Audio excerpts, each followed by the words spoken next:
Some of you might have heard this message before. It's not the first time I'm giving it, but I think every single time I give it, I think of more people that I should have and could have called to do demos for back in the day. So hopefully this helps you out a little bit as well. So what we'll be talking about today is, what is your chicken list? How does it help you? How should you go about starting to expand your names list? And then some approaches to reach out to the people that we brainstorm throughout the day. All right, so here's the thing about a chicken list. It is not your best friend's parents. It is not your Aunt Marie, okay?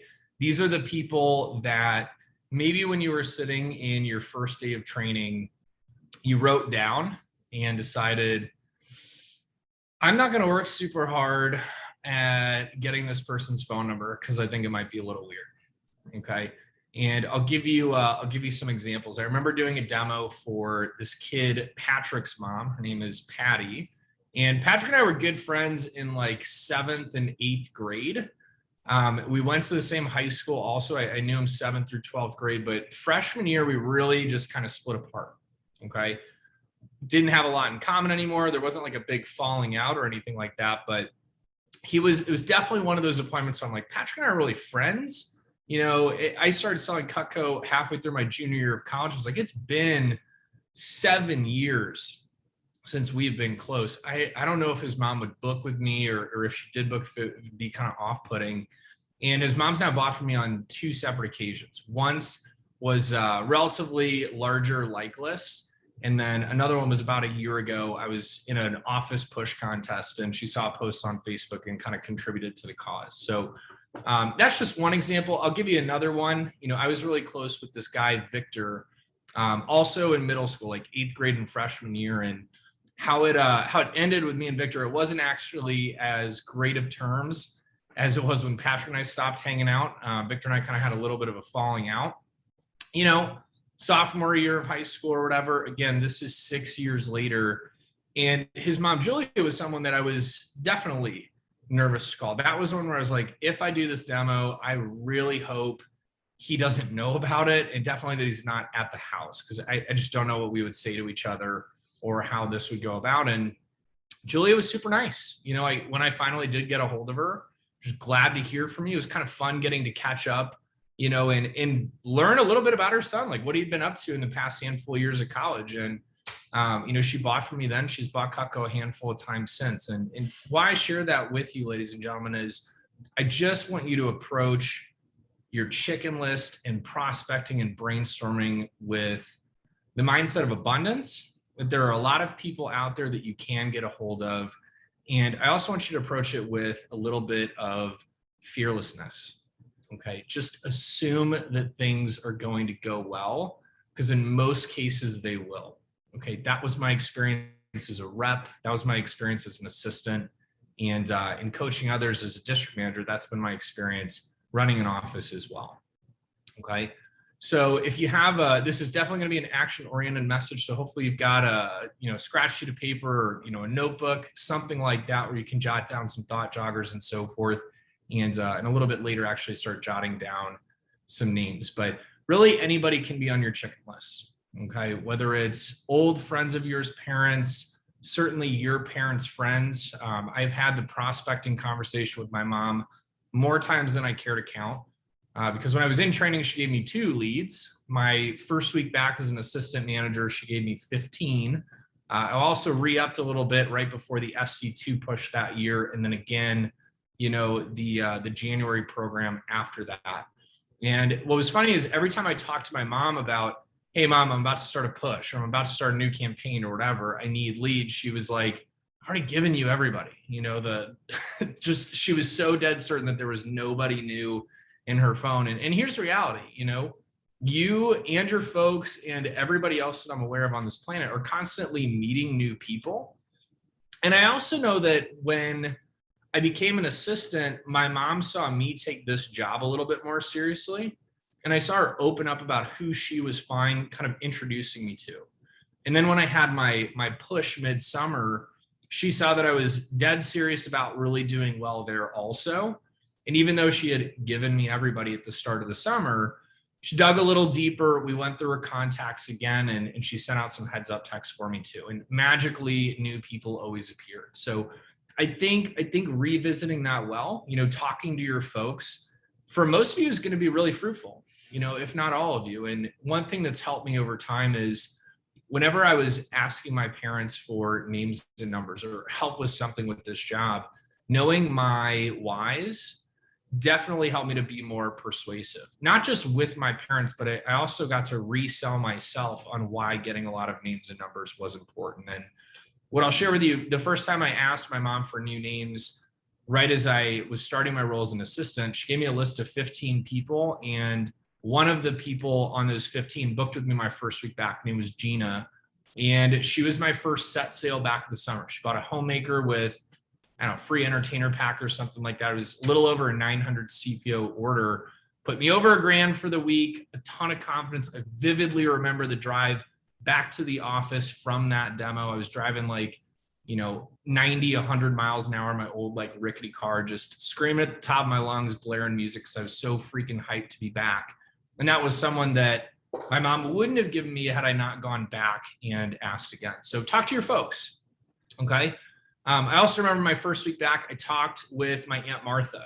My aunt was my Vegas chip in my fast start, and I'd actually forgotten to ask her for leads on my first demo. I was so excited about making my first sale, and she was more than happy to help. When I met with her, the trade-off was, my cousin Nikki was flying back into town and she needed someone to pick her up from the airport. So I could tell you what, I'll give you 15 people if you pick Nikki up from the airport on this day at this time. I'm like, done. And then she ended up buying a buy 3, get 1 free list again, just because I was over there and wanted to look through some of the stuff and add on to her collection. So don't be limited. It could be your parents, it could be your grandparents, aunts and uncles that you're closer with, maybe even your best friend's mom or dad, someone that is kind of like a mentor figure or a guardian in your life that you're closer with. Revisiting those wells really helped me. I'll also tell you that when I was an assistant, a couple of things happened. Kind of getting slapped around on the phones a little bit. My first phone jam back helped me to be what I would call pleasantly persistent on the phone. It helped me bob and weave a little bit with handling objections, but it also helped me to be a little bit more bold when it came to who I was comfortable reaching out to. So there were, I went to a relatively small high school in St. Louis, but there were definitely cliques at the high school I went to, and I had my group of friends. I had kind of friends by proxy, if you will, but there was definitely kids that I didn't mix with when I went to school, and certainly hadn't kept up with, the handful of years after high school and college. So I would call those people acquaintances. And I remember calling one of those kids. It wasn't like we had anything against each other, mind you. We didn't have beef, but it's just, we were never really friends. And we certainly didn't keep up. But I remember calling this kid Thomas's mom. Found out Thomas actually used to sell Cutco. His mom had a homemaker set. She was totally open to me coming over, even though another rep in our office had just done a demo for her a week or two prior. She bought some gardening tools from her. But when I went over there, she decided to upgrade her homemaker set to a signature. Okay. So maybe it's some of those kids that you knew growing up, you just weren't close with, or maybe even had a little bit of beef with, so to speak. Reaching out to them, reaching out to their folks, that works too. Okay. And again, as I'm going through these things, if something hits home to you, if you're like, I haven't fully exhausted that, seriously, I invite you to just jot it down. These are all things that you should definitely follow up with after you watch this talk. Okay. Most of the heavy lifting is going to be done after here. I want to set you up with the right tools, the right resources, and definitely the right mentality. Okay. I will also tell you when it comes to someone that I had maybe not active beef with, but definitely never a positive relationship with. I remember this kid that I grew up with, a kind of extended circles when I was younger. His name's Christian. He's a good guy for what it's worth. I have nothing against him, nothing against his family. This was like, no joke, 4th grade drama that we just never let drop. But I remember thinking to myself, I was like, I have Christian's mom's number. It's, in my church directory. I could definitely call her And she was definitely on my chicken list. That was another one, kind of like Victor. I was like, I don't know what it would be like if I went over, if he would think I was weird or make fun of me, or what the kind of atmosphere would be like. But I knew his mom had a super nice kitchen. She really liked to cook. And a lot of people like her. A lot of people that I knew liked the family. It was just, I was literally hanging on to like beef from when we were 10 years old, as silly as that sounds. And there was one time where I was really short, or really close to a goal, just a little bit short. And, his mom was very open to the idea. So, maybe not just even acquaintances, maybe people that, you wouldn't want to reconnect with for one reason or another. If it was kind of silly reasons that you're not in that person's life, might be worth a second glance. Okay. What I will share with you again is most people want to see you win. Okay. I'm not saying there's not going to be a handful that maybe you reach out to. And when I say a handful, I mean like 2%. For what it's worth. You'll get the odd person out that's just like totally shut off to the idea of helping you build this out. But most people want to see you win, in my experience. Okay. When they see that you're driven and that you're passionate about something, you have deep rooted reasons why you're doing it, they'll nudge you in the right direction. Okay. People that your folks do business with. Okay. This was a really tough nut to crack with my parents. Okay, I'm super glad that we cracked this nut, but it took some time. And, to give you some perspective, my mom's a physician here in St. Louis. She's run a private practice for basically as long as I've been alive. And her objection to giving me people from work outside of her 2 staff members that she has in the office was like HIPAA rules. She's like, I can't, cross that line. There's legal and ethical guidelines and standards. I can't do it. And I just kept pressing her. I was like, if I'm not saying you have to give it to me outright, but if you don't mind mentioning it, if it comes up when you're chatting with one of your patients, because my mom's pretty chatty. She likes to talk with people and she takes a really vested interest in her patients. I was like, I know you talk to them about their personal lives. If it comes up, or if you wouldn't mind bringing it up and passing, if it makes sense, just put it out there and let's see. And I ended up doing demos with a handful of my mom's patients. She didn't give me the names and numbers in advance. It was only once the patients were like, yeah, sounds good. I love you. I'm sure your kid's great. Here you go. And in the first patient that I ever ended up doing a demo for my mom, easiest homemaker sale in the world. It was a 20-minute demo. She kind of stopped me in the middle. She's like, Mike, I'm sorry. I'm really pressed for time. These look great. Which set should I get? And, I was like, well, the homemaker is the most popular. And she's like, done. Didn't even ask for the price. She's like, sounds good to me. And looking back, I should have told her a signature, an ultimate, or what have you. But seriously, that is if your folks work at a larger office or even a small business, having them, utilize some of those resources for you is a great way to go about it. My dad, it took a little bit longer. My dad, for a long time, him and 2 of his partners, they ran a private accounting firm in St. Louis. And with him, it was, well, I would give you some of my staff, but since I'm their boss, I don't want them to feel obligated. Like it's coming from me, like, oh, you have to see the boss's kid, or, oh, you have to buy just because it's the boss's kid, right? And I get where he's coming from, but I was like, look, man, like you've got to help me out with this. This is before my SCT specialist. So you got to help me out with this, Dad. Like, I know there's great people in your office that would be open to it. Can you at least put the word out there? And he agreed to do it. He said, at the very least, I'll talk to him. He kind of had like a little powwow at the office. And my dad, I think, was actively trying to sell them off not doing it. From the way he relayed the story to me, he was telling them multiple times, hey, for the record, you don't have to get anything. You don't even have to do this. But is it okay if my kid gives you a call? And he came home with a list of over 10 people from a relatively small firm. Okay. Now, with that, I had to qualify some of them, cross off, the single unmarried dudes under 30. But there was a junior accountant at his firm named Kim, who she's bought from me 3 times and for my little sister once. Great customer, loves her Cutco, and helped a ton during the push. So that could be another avenue for a lot of you as well. Okay. So here's the deal. When I was a brand new rep, I'm sure many of you, was of the mentality of, I'm going to get a little bit of traction by showing people I know, and then I'm going to jump into recommendations as quickly as possible. Okay. I felt that as a rep. I saw that as an assistant manager. I see it all the time now in my role as a district manager, where new reps, they want to start calling recs way too early on.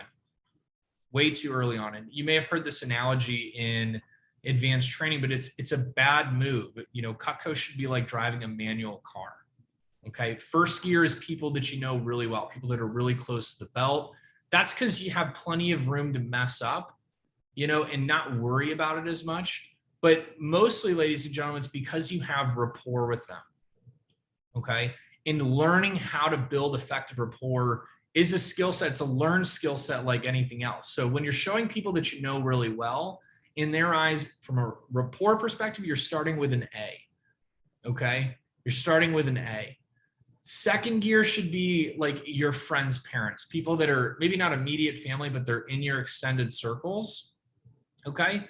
You know, your friend's mom might not know everything about you, but they know their kid and they know that their kid likes you and trusts you. So in their eyes, you're starting with a B, you know, and that gives you some room to practice and learn how to build effective rapport with people at the start of your demos and on the phone when you book with them, right? Taking baby steps in that direction. Third gear is your chicken list, right? These are people maybe that you've never met before. In some cases, people that you might be a little intimidated to call if they're a little bit further out there. But if they know someone that you know, or if they knew you in a past life, so to speak, like an old Little League coach, for instance, at some point they liked you, right? Or they at least like somebody that knows you really well, right? In their eyes, worst case, you're starting with a C, and it gives you a lot of space to learn how to build even better rapport on the phones, even better rapport at the start of your demos. Recommendations, they don't know you, okay? Plain and simple, when you're showing your mom's coworker's college roommate, she doesn't know you. Okay. There's no like warm fuzzies built up yet. And that's a completely different level of skill when it comes to building rapport on the phone and building rapport on a demo. You want to walk before you sprint, just like you crawl before you can walk. Okay. So it's really important, ladies and gentlemen, that you spend some good quality time on the chicken list stage, because those leads are easier to book than recommendations, and it's easier to have sales with. Okay. I'm not saying they're going to buy Cutco from you because they like you better. What I am saying is, if you don't have rapport with someone, they are far less likely to buy from you. And it's easier to build that rapport with people that know you via proxy, okay, or knew you years ago. All right. So give yourself every advantage. All right. No one's going to do you any, you know, $1,000 favors, right? And buy a homemaker just because, you know, they know of your mom through their old college roommate, to keep that example, right? But they are going to be more willing to book with you, and you are going to be able to build more effective rapport with them quickly, especially if you haven't been doing this for a very long time. Okay. It's going to give you confidence, right? Getting back into the swing of things. For some of you haven't sold Cutco in a while, it's going to help you get your old mojo back quicker. And if you are confident right now, it's going to help that confidence skyrocket, right? So please do not skip past that stage. It is also a lot easier to get a lot of recommendations when you build great rapport with people. And the chicken list is it's going to put you in a really good position for that. Okay. So if you're not sold at this point, I don't know what else to tell you other than just do it. It is worth it. And you'll thank me at the end of the summer. Okay. So when it comes to actually, you know, Thought Tracker, we're going to do it live. All right. We're going to do this here and now. What I want you to do, again, if it's not already, I want you to have phone notes open or pen and paper ready to rock and roll. So I'm going to give you 1,000,001 thought joggers that hopefully help do the trick for you. Okay. The first thing I want you to think about is I want you to jot down your best friend from kindergarten. Okay. My best friend in kindergarten's name is Joe. All right. His parents became friends with my parents because I was friends with Joe. Now I want you to write down your best friend from first grade, because I'm sure that a lot of you had different best friends at different years of your life. Wasn't that Joe and I weren't friends anymore in first grade, but a kid named John, he was my new best friend. And then my mom and dad became friends with his parents, Scott and Kathy. Okay. Write down your second grade best friend. Mine was James in second grade. Okay. Now write down your third grade best friend. Mine was Colin. Then write down 4th grade. Mine was Caleb. Okay. 5th grade, Caleb kind of had a repeat, maybe another kid, Daniel. 6th grade, it was Keith. I don't really remember from 7th grade, but if you remember yours, write that down too. 8th grade, it was Patrick, maybe Victor. 9th grade was Patrick, if not Victor. 10th, it was Brad, right? I want you to write down your best friend or handful of best friends from every single year that you've been in school. Okay, those are all great people to reach out to. I want you to think of old sports teams that you used to play on. Okay, my little league coach, right? I hadn't talked to his son Davin since I was, I think, 12. Okay, they had a really nice house with a really nice kitchen. Is it a little uncomfortable to make that phone call at first? Definitely. But he was someone that in very literal ways wanted to see me win multiple times a week, every week for like 5 years. Okay. Think about people that you played little league sports with back in the day or high school sports, right? Write down every single coach you've ever had. I want you to write down old teammates' names. Just off the top of my head, for my 3rd grade little league team, I can remember Davin, my buddy John, who I talked about, my buddy Joe, who I talked about, Connor, David, Mason, Drew, George was another one.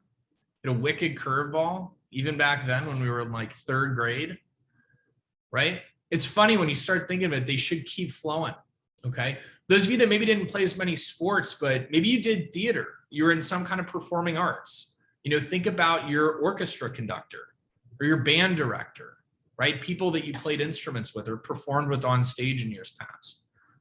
For a while in middle school and high school, I was in essentially a garage band, and I remember it was, Andy, Ryan, we had 2 Ryan, Andy, Ryan, Joey, and Kalik, right? That was the crew back in the day. I could show their parents Cutco, right? My drummer Andy's older brother used to sell Cutco actually back in like the early 20 teens, if you want to call it that, right? I want you to think of, every single, if you don't have like a yearbook or a directory, I want you to spend some time after this thinking about every single person you remember from high school. If you have a directory, that's perfect. It might even come with phone numbers. Okay. If you don't have a directory, but you have an old yearbook, that's great too. Don't tell me that it's not easy to connect with 90% of those people on Snap or IG, right? Because you're just lying at that point. I want you to think about, people that your parents have done business with in the past. So for instance, I remember we used to have this pest control guy come over and like spray for bugs. And it was the same guy every single time. So on my names list, the Orkin guy is on there, right? We had our kitchen remodeled once. Those contractors should be on my names list. We had different contractors do the bathroom a different year. They should be on my names list. Anybody that your folks bought a car from. I remember Hannah in my office a handful of years ago. She ended up doing appointments with most people at the dealership where she got her car when she was in high school, right? Her dad kind of like hooked her up with those leads. We had a rep in St. Louis in 2016 when I was an assistant manager who had basically cubicle hop at his dad's office, as a life insurance company. Okay. So I would think, when have we ever moved? The real estate agent that helped us with that. Have we ever gotten a new car growing up? The car salesperson that helped with that. Your parents' financial advisor. I went to school for finance. I thought I wanted to be a financial advisor. I used to ask for recommendations to financial advisors on every single demo. Your folks trust this person with their money. The least this person can do is take your phone call, right? I've had 2 of my parents' financial advisors buy Cutco for me. Gave me some cool career advice as well when I was on the demo. All right. I want you to think about people that your parents have spent money with. Like if you ever had braces, your orthodontist should be on that list, right? thousands of dollars. They can take a phone call. I'm not saying they need to spend thousands of dollars on Cutco with you. I'm just saying they can take a phone call, right? Your dentist, your pediatrician, your current physician. I remember there was a district manager in Gateway a handful of years ago that sold a homemaker set when she was at a physical, just went there for a routine checkup, ended up selling a homemaker set, right? Your physicians, they can buy Cutco from you. I had an assistant manager when I was running Columbia that, he had Tommy John surgery when he was in high school. He's a pitcher. Okay. He sold, I remember this, he sold the surgeon that did his surgery on his arm, like a starter set on Thanksgiving. The guy had no plans on Thanksgiving for whatever reason. Matt did a demo with him, boom, starter set. Okay. And I don't want you to be scared of if you're stuck in the newer rep way of thinking oh, they live here. Oh, they do this for a living. It might not make sense. They might not buy a whole lot. I had a rep in my office in recent history that sold an ultimate set to a chicken farmer. Okay. So think differently, right? Expect that anyone that's over 30 and that cooks a couple of times a week is going to love what you have to show them. If their name pops in your head, I want you to jot it down on your list. Okay. I want you to think of different, summer camps that you've been to, right? Any old camp counselors, the person that owned the facilities, right?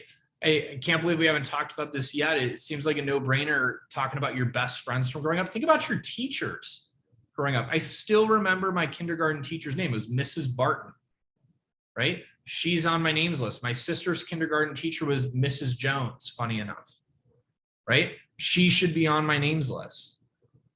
Mrs. Schuler, I think, was my 4th grade teacher. Mr. Chisholm was my 3rd grade teacher. There's granted a couple in there that I don't remember, but I remember Mrs. Hagel and Mrs. Monshine when I was in 6th grade. Those names pop out. I think there's a Mrs. Tweedle in there too. Might be a little bit of a challenge to find the number, but they should be on your chicken list anyway, right? Any teacher that you've had. I remember my elementary school principal's name, Dr. Pott, and then Mr. Guerrillia was the vice principal. Heck, I remember one of the custodians' names for my elementary school, Pepper. He should be on my names list. Do you understand? There's really nothing that should limit your thinking with this. So take some time, if you're not already doing so, jot down every teacher's name that you've ever had. One of my best collegiate sales reps turned assistant manager, turned district manager, Chase Lyles, he got a start big time by selling to a lot of his teachers in Sedalia, Missouri, right? For those of you that don't know where that is, I'm not surprised. It's a smaller town. Teachers in small town USA probably aren't making a ton of income every year, but it doesn't matter. They see value in the types of products that we sell, and they definitely liked Chase.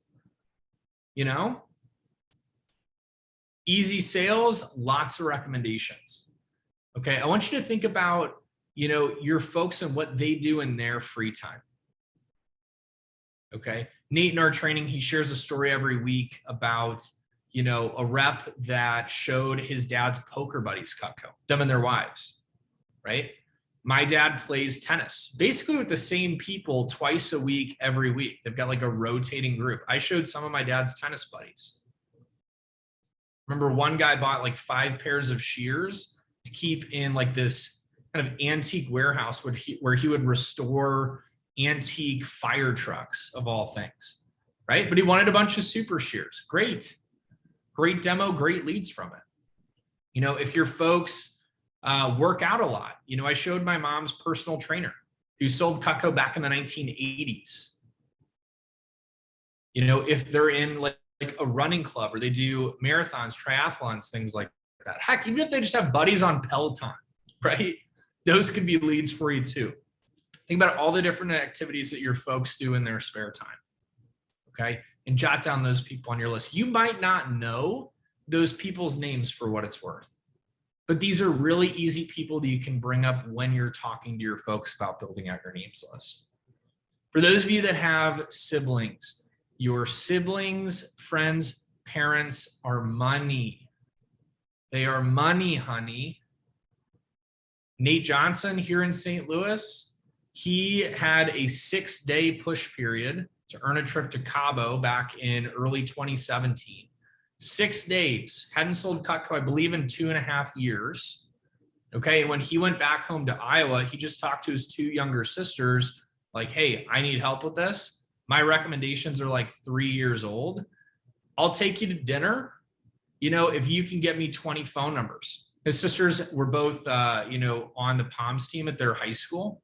I think one of them had graduated at that point, actually. But Nate sold 11 grand in 6 days to Palms moms and the recommendations from them at 50%, right? His sisters, by the way, the dinner they wanted was at Olive Garden. He made $5,500 in a week. I think he can afford the Olive Garden payoff dinner that his sisters wanted. So if you have siblings, bribe them, right? Your younger brothers, younger sisters, best friends, parents, that's an easy 3 to 5 right there, if not more. Younger cousins. I remember my little sister and my younger cousin, Nikki, they both went to the same high school.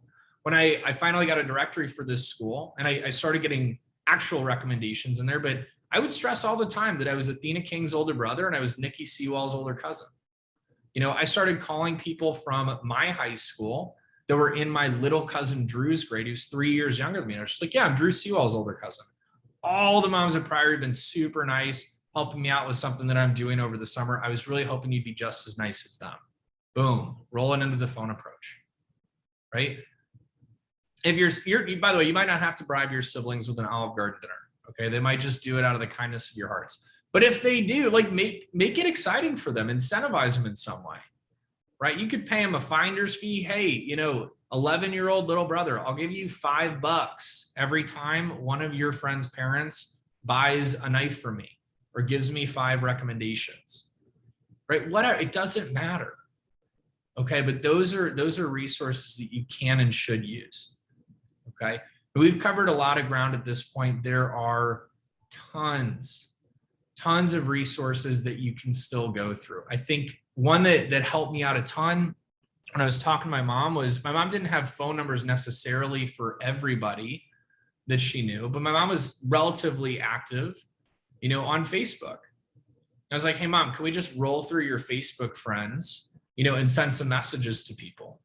I remember one of my mom's friends, Ricky, who had a daughter, Sydney, that played on my sister's soccer team when they were in 5th and 6th grade. I had not seen this. My sister, by the way, she's 3 years younger than me. So I was a freshman in high school the last time that I had seen this person, now a junior in college. 7 years later, Sydney's mom, Ricky, had bought a custom Ultimate set from one of the CSPs here in St. Louis years ago. She had bought some gift sets from a new rep when I was in my fast start, a week after I started. Told me on the phone, hey, Mike, I'm not going to get anything. Like, I'm all cut out. Don't worry about it. I was like, it's totally fine. Not a big deal. I knew her kids went to some really good high schools here in St. Louis. I knew she was a super nice lady, and recs were probably going to be well worth the time, even if it was a no sale. When I go over to Ricky's house, she had no idea that we sold cookware. Now, Ricky liked to cook. She was and is really fit, really active. And she's like, oh, you have cookware? Tell me about it. Oh, oilless, waterless. Oh, it promotes health, less butter and oil, right? Tripped and fell into like a $1,500 cookware order. Okay, well worth going through mom's social media, right? And again, lots more resources out there that unfortunately we don't have the time to talk about all of them right this second. But this should be enough to get you started, right? Pointed in the right direction. The biggest thing, ladies and gentlemen, that's going to be the difference maker for you is taking action. Okay, taking action. And I know there's a couple of different things up on this slide as well that, again, feel free to screenshot or look at, jot down some thought joggers, but take action on the notes that you do have so far. And when you feel like you hit dead ends, dive in with your managers. Okay, none of this is new territory to them. All of them have built up their own names lists multiple times over the years. All of them have helped dozens, if not hundreds, if not in some cases thousands of reps to do the exact same things. I'm sure they can help expand it even more. Okay, but action is the biggest difference maker.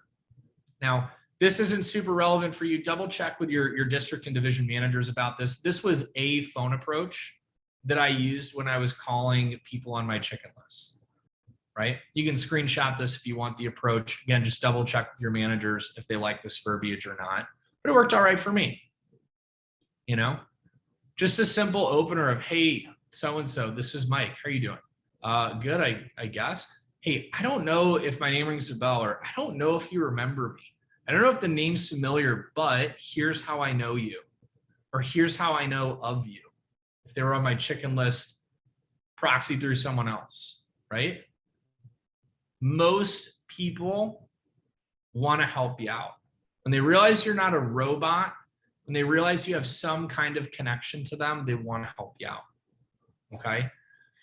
For those of you that have some older leads, okay, older leads on your chicken list that have just been sitting stale, or even some of these newer ones that you're brainstorming. This is a quick warm-up text that you can send them. If it's like, I haven't talked to this person forever, right? Or this person might not know who I am. I will tell you, it is better to have the person helping you build out your chicken list send a warm-up text, like if it's to their friends or something. Hey, so-and-so, just wanted to let you know that my son or daughter might be giving you a call. They have an internship this summer. They wanted to call you about it.